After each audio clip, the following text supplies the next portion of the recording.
Penanganan kemiskinan misalnya, kalau di sana itu tidak dikerjakan oleh kementerian yang mengurusin Kesra, tapi kemiskinan itu dikerjakan oleh kementerian yang mengurusin perekonomian. Jadi Menteri Pembangunan dan Kerjasama Ekonomi itulah yang mengurusi soal kemiskinan. Padahal di sana ada Kementerian Sosial dan Tenaga Kerja.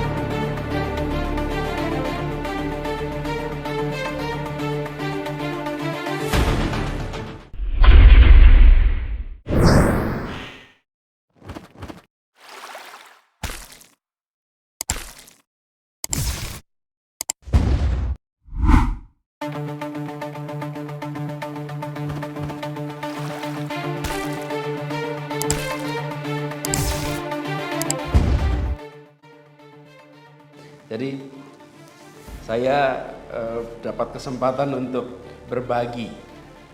Cuman tadi diberi waktunya agak menakutkan malah. Agak menakutkan lah. Kalau diberi waktu ngomong 15-20 menit gitu malah punya bayangan. Kalau agak panjang itu kita khawatir. Tapi saya ingin gunakan kesempatan ini untuk berbagi pandangan, berbagi harapan, dan sedikit reflektif barangkali atas apa yang kita kerjakan selama ini. Saya ingat kalau tidak salah tahun lalu ya Pak Didin ya, diundang di acara di Senayan di Hotel Century Atlet. Saya ingin mengulang sedikit soal itu. Jadi undangannya adalah bicara tentang ekonomi kerakyatan, dan pembahasan ekonomi kerakyatan ini sudah menjadi pembahasan rutin puluhan tahun, bukan hanya sekarang aja, dari dulu kita bahas. Tapi sebelum kita bicara lebih jauh, izinkan kami bercerita sedikit tentang konsep ekonomi yang biasa disebut sebagai social market economy. Kalau sekarang mereka malah menyebutnya social market environment economy.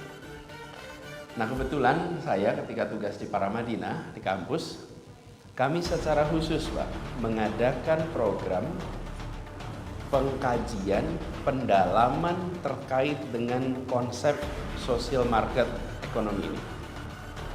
Kita mengundang para ekonom-ekonom dari kampus-kampus di seluruh Indonesia untuk bekerja bersama memikirkan tentang bagaimana social market economy ini secara konseptual dan secara eksekusi.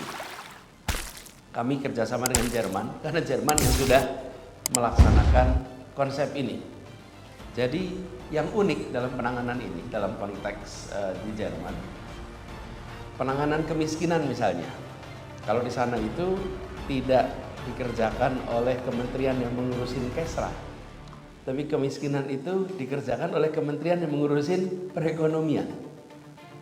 Jadi Menteri Pembangunan dan Kerjasama Ekonomi itulah yang mengurusi soal kemiskinan.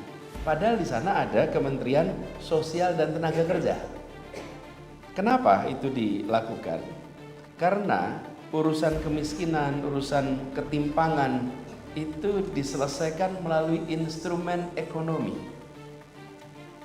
bukan melalui instrumen jejaring pengaman sosial.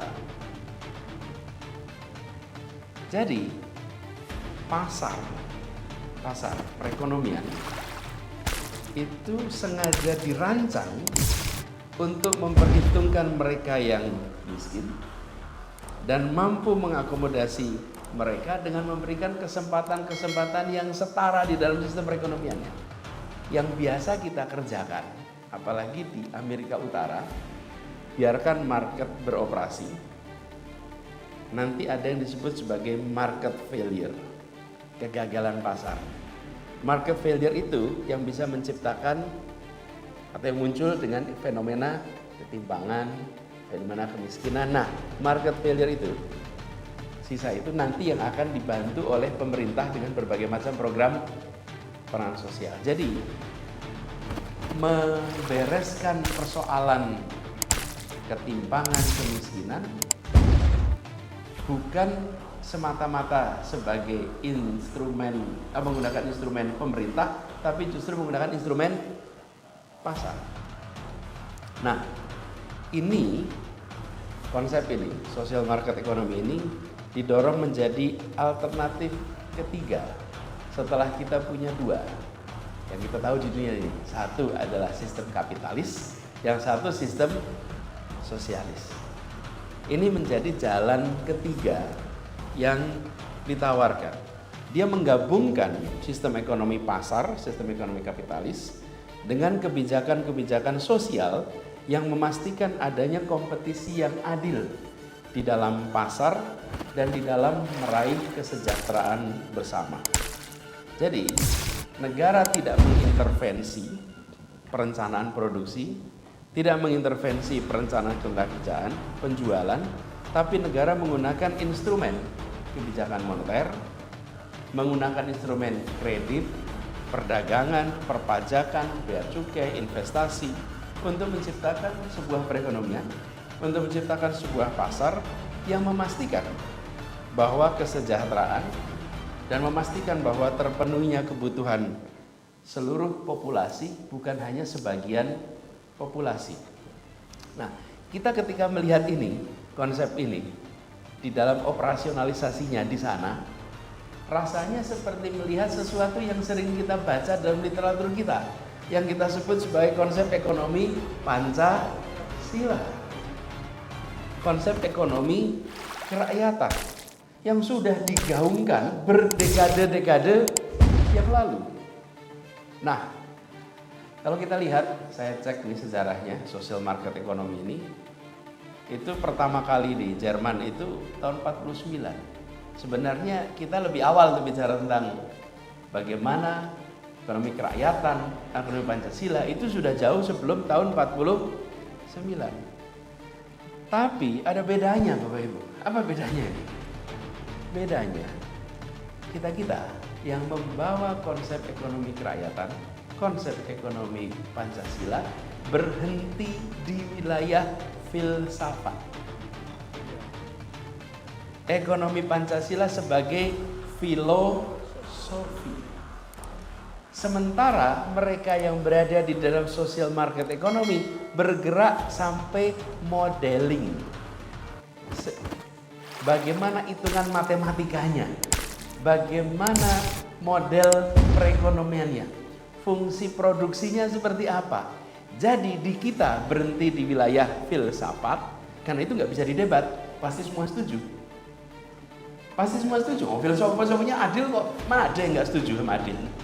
Pertanyaannya, bagaimana menjelaskannya? Nah kita, generasi, kalau boleh saya cerita sedikit sejarahnya, Bung Hatta dan generasinya berbicara tentang ekonomi yang berkeadilan, pasar yang berorientasi pada kesejahteraan semua, bukan berorientasi pada kesejahteraan sebagian. Itu generasi Bung Hatta. Generasi berikutnya dikirim sekolah ekonomi rame-rame ke negara yang mengadopsi sistem kapitalis. Berangkat rombongan ke sana, dan kemudian di sana tidak sedikit pun belajar unsur sosialnya di dalam pasar. Teknik-teknik kebijakannya, modeling ekonominya, semua mengasumsikan pasar tanpa unsur sosial. Dan berbondong-bondong mereka pulang ke Indonesia, lalu menyusun perencanaan perekonomian Indonesia, tidak menggunakan kiblat yang disusun Bung Hatta, tapi menggunakan kiblat yang dipelajari ketika berada di sekolah tempat mereka belajar. Dan saya salah satu yang terbawa dalam rombongan ini. Iya. Saya berangkat ke Amerika. Saya berangkat ke Amerika itu asal beasiswa Fulbright. Bidangnya international trade. Saya ini sebetulnya bidangnya bukan politik, Pak Ibu. Bidang saya di Fakultas Ekonomi. Saya ini sarjana ekonomi. Ambil bidangnya adalah bidang international Trade, di sana bicara tentang ekonomi internasional, economic policy. Dan tesis atau paper saya di final itu tentang currency market. Oke, tentang apa itu currency market itu? Pasar mata uang. Pasar mata uang. Dan bagaimana mengelola currency market itu dengan benar, gitu kira-kira. Nah, tapi untungnya fondasi yang saya bawa berangkat itu fondasi yang saya pelajari dari Bapak Mubiarto. Karena saya belajar ekonomi di Fakultas Ekonomi Universitas Gadjah Mada, guru saya namanya Profesor Mubiarto yang bicara ekonomi Pancasila. Jadi, ketika saya berangkat ke sana, saya lihat itu, beda ya gitu di sana. Nah, jadi ketika kemudian saya ketemu dengan instrumen-instrumen itu, saya kemudian membaca, begini rupanya cerita Republik ini. Oke. Ketika kami belajar ekonomi Pancasila, ekonomi kerakyatan, nggak ada modelingnya Bapak Ibu. Nggak ada. Mana modelnya? Coba kalau Bapak Ibu tanya, ini mana modelnya? Fungsi produksinya seperti apa? Coba ditunjukkan rumusnya, nggak kelihatan. Sementara ketika saya bicara belajar tentang ekonomi yang kapitalis, di situ ada fungsi produksinya. Di situ missing link-nya kita. Oke? Karena itu ketika saya kemarin bertugas sebagai rektor di Universitas Madinah, saya bicara, yuk kita bahas bagaimana menerjemahkan ekonomi kerakyatan, ekonomi Pancasila dalam sebuah model-model perekonomian, model-model ekonomi yang matematikanya bisa dihitung. Karena selama ini model itu berhenti di dalam filsafat. Jadi kalau kemudian Bapak Ibu ketemu dengan pengambil kebijakan bilang, Pak, kami ingin kebijakannya berorientasi sosial. Itu pengambil kebijakan juga bingung. Loh, tunjukkan saya caranya. Kalau dalam pidato saya bisa pidatokan, oke? Tapi kalau tunjukkan kebijakan, apa yang harus kerjakan? Kenapa contoh dari social market ekonomi di Jerman itu menarik? Dan itu ada ilmunya sekarang. Dan yang menarik, kampus-kampus di Amerika Serikat mulai mengimpor dosen-dosen dari Jerman untuk mengajarkan social market ekonomi di pusatnya kapitalisme di Amerika Serikat. Berbondong-bondong sekarang mereka diundang, namanya social market ekonomi. Bagaimana pasar dengan spirit keadilan. Nah, ini Bapak sekalian PR kita yang harus kita tuntaskan. Ketika kita mengkaji ini dengan banyak ekonom-ekonom Indonesia, semuanya merasa alhamdulillah akhirnya filosofi yang kita punyai itu punya instrumen aplikasinya. Nah, ini kemudian yang harus kita dorong. Jadi kalau kita tidak membereskan ini di level para pakar ekonomi, maka sampai kapanpun kita akan bergerak dua arah. Filosofinya kerakyatan, alatnya kapitalis. Karena di alatnya kita nggak punya. Yang bergerak kapitalis juga mencoba untuk mencari justifikasi filosofinya, bukan? Dengan cara negara hadir memberikan bantuan-bantuan sosial atas ketimpangan yang muncul akibat pendekatan yang kapitalis.